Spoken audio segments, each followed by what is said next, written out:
দুপুরে গরম ভাতে লোভনীয় স্বাদে নিরামিষ এমন একটি তরকারি থাকলে সবাই এক মুঠো করে ভাত বেশিই খাবে। নমস্কার বন্ধুরা, ওয়েলকাম টু চুনো হোম কুক। চুনো হোম কুকে আপনাদের সবাইকে আবারও স্বাগত জানাই সম্পূর্ণ নিরামিষ একটি রেসিপির ভিডিওতে।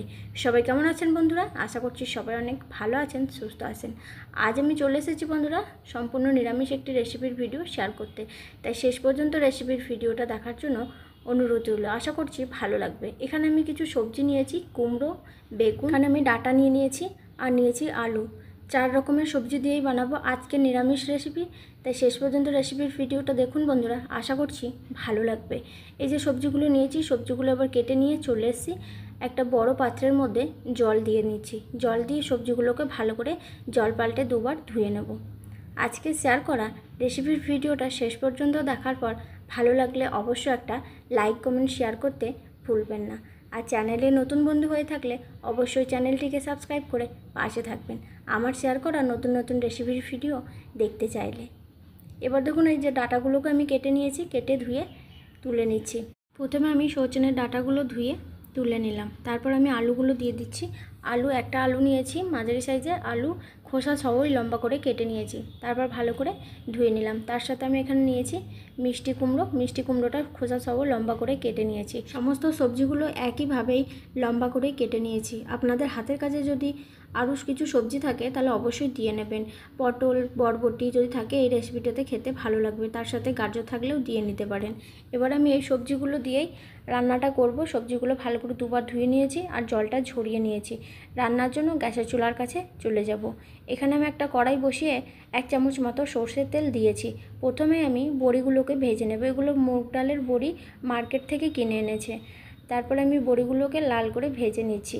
আর অবশ্যই বন্ধুরা এইভাবে একবার আমার মতো করে বানিয়ে খেয়ে দেখবেন। আমাকে একটা কমেন্ট করে জানাবেন যে আমার বানানো রেসিপিটা আপনাদের কেমন লেগেছে। এবার সমস্ত বড়ি আমি ভেজে তুলে নিয়েছি একদম লাল করে। বাকি রান্নাটা করার জন্য আবারও গ্যাসের চুলায় আর একটা কড়াই আমি বসিয়ে দিয়েছি। এবার একটা ভাজা মশলা বানিয়ে নেব। এখানে নিয়েছি আমি গোটা জিরে, গোটা ধনে, মৌরি, তার সাথে সর্ষে, কালো সর্ষে নিয়েছি আর একটা শুকনো লঙ্কা শুকনো খোলায় ভেজে নেব। তারপর ভাজা হয়ে গেলে তুলে ঠান্ডা করে নেব। ঠান্ডা করে আধ বাটা করে গুঁড়িয়ে নেব এই ভাজা মশলাটাকে। বাকি রান্না করার জন্য কড়াইয়ের মধ্যে সর্ষের তেল দিয়ে তেলের মধ্যে ফোড়ন দিচ্ছি শুকনো লঙ্কা, তার সাথে নিয়েছি 5 ফোড়ন। এবার ফোড়নটা ভালো করে ভেজে নেওয়ার পর দিয়ে দেব সবজিগুলো। প্রথমে আমি দিয়ে দিচ্ছি আলু, ডাঁটা এবং কুমড়ো। এই সবজিটা একটু সিদ্ধ হতে টাইম লাগবে, তাই এই সবজিগুলো আগে ভেজে নেব। তারপর কিছুটা ভাজা হয়ে গেলে বেগুনটা দিয়ে দেব। আমি সবসময় চেষ্টা করি বন্ধুরা নতুন নতুন রেসিপির ভিডিও বানিয়ে আপনাদের সাথে শেয়ার করতে, এবং ঘরে থাকা উপকরণ দিয়েই, যাতে সবাই খুব সহজেই বানিয়ে নিতে পারবে। এবার সামান্য হলুদ দিয়ে দিলাম। হলুদ দিয়ে সবজিগুলো ভেজে নিচ্ছি আর তার সাথে একটু লবণও দিয়ে দেবো। লবণ দিলে সবজিগুলো একটু সিদ্ধ তাড়াতাড়ি হবে এবং ভাজাও হয়ে যাবে ভালো করে। লবণ হলুদ দিয়ে প্রায় 2-3 মিনিট মতো ভেজে নেব। 2-3 মিনিট ভাজার পর আমি দিয়ে দেবো আগে থেকে কেটে রাখা বেগুনগুলো দিয়ে আবারও সবজির সাথে 2 মিনিট মতো ভেজে নেব। তারপর সবজিগুলো যখন লাল করে ভাজা হয়ে যাবে বাটা মশলাটা দিয়ে নেব। সমস্ত সবজি আমি ভালো করে ভেজে নিয়েছি লো টু মিডিয়াম ফ্লেমে। আলু, বেগুন, ডাঁটা, কুমড়ো সব কিছুই ভাজা হয়ে গেছে। এবার 1 চামচ মতন গ্রেট করা আদা আমি দিয়ে দিচ্ছি। আদা দিয়ে আবারও কিছুক্ষণ ভেজে নেব। আদাটা একটু ভাজা ভাজা হয়ে গেলে গুঁড়ো মশলাগুলো দিয়ে নেব। আজকের রান্নাটা একদম কম তেল মশলাতেই বানাবো। সম্পূর্ণ নিরামিষ একটি রেসিপির ভিডিও। আশা করছি রেসিপিটা আপনাদের শেষ পর্যন্ত দেখার পর ভালো লাগবে। প্রথমেই দিয়ে দিলাম লবণ, তার সাথে হলুদের গুঁড়ো আর সামান্য জিরের গুঁড়ো। এবার গুঁড়ো মশলাটা দিয়ে মশলাটা আবারও ভালো করে সবজির সাথে ভেজে নেব। সামান্য পরিমাণে জল দিয়ে দিচ্ছি মশলাটা ভাজার জন্য, যাতে কড়াই গায়ে লেগে পুড়ে না যায়। এবার সামান্য জল দিয়ে মশলাটা ঢাকনা চাপা দিয়ে কিছুক্ষণ রেখে দেবো লো ফ্লেমে। এইভাবে কিছুক্ষণ কষিয়ে নিলেই পুরোপুরিভাবেই মশলা থেকে কাঁচা গন্ধটা চলে যায়। এবার একটা থালা চাপা দিয়ে দিলাম। কিছুক্ষণ পর আমি আবার ঢাকনাটা খুলে নেব। এভাবে 1 থেকে 2 বার ঢাকনা চাপা দিয়ে এবার ঢাকনা খুলে সবজির সাথে মশলাটা ভেজে নেব ভালো করে বা কষে নেব। আবারও আমি ঢাকনা খুলে নেড়ে দিচ্ছি। এবার দিয়ে দেব সিদ্ধ হওয়ার জন্য জল। পরিমাণ মতন জল দিয়ে সবজি সিদ্ধ করে নেব। জল দিয়ে ভালো করে নেড়ে নিচ্ছি। এবার ঢাকনা চাপা দিয়ে 4-5 মিনিট মতো রেখে দেব। 4-5 মিনিট পর আমি ঢাকনাটা খুলে নেব। 4-5 মিনিট পর আমি ঢাকনাটা খুলে নিচ্ছি বন্ধুরা। এবার কিন্তু সবজিগুলো অনেকটাই সিদ্ধ হয়ে এসেছে। একবার ভালো করে নেড়ে নেওয়ার পর ভেজে রাখা বড়িগুলো দিয়ে দেব। এবার ভেজে রাখা বড়িগুলো দিয়ে সবজির সাথে বড়িগুলোকে ভালো করে সিদ্ধ করে নেব। সমস্ত বড়ি দেওয়া হয়ে গেছে বন্ধুরা। ভালো করে নেড়ে নিয়ে আবারও ঢাকনা চাপা দিয়ে 3 মিনিট মতো রেখে দেব। তাহলে কিন্তু পুরোপুরিভাবে সবজি এবং বড়ি সিদ্ধ হয়ে যাবে।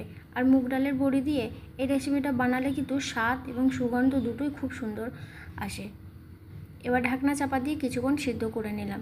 ঢাকনা খুলে এবার চেক করে নিচ্ছি। পুরোপুরিভাবেই আলু বেগুন সব কিছু সিদ্ধ হয়ে গেলে তারপর দিয়ে দেবো সামান্য পরিমাণে চিনি। নিরামিষ তরকারি একটু মিষ্টি ভাব হলে খেতে ভালো লাগবে, তাই চিনিটা দিলাম। আপনারা অবশ্যই পরিমাণ মতন দিয়ে নেবেন। চিনি দেওয়ার পর এখানে আমি যে ভাজা মশলাটা করে নিয়েছিলাম, শুকনো খোলায় ভেজে নিয়ে আধ বাটা করে গুঁড়িয়ে নিয়েছি, সেই ভাজা মশলাটা এবার দিয়ে দিচ্ছি।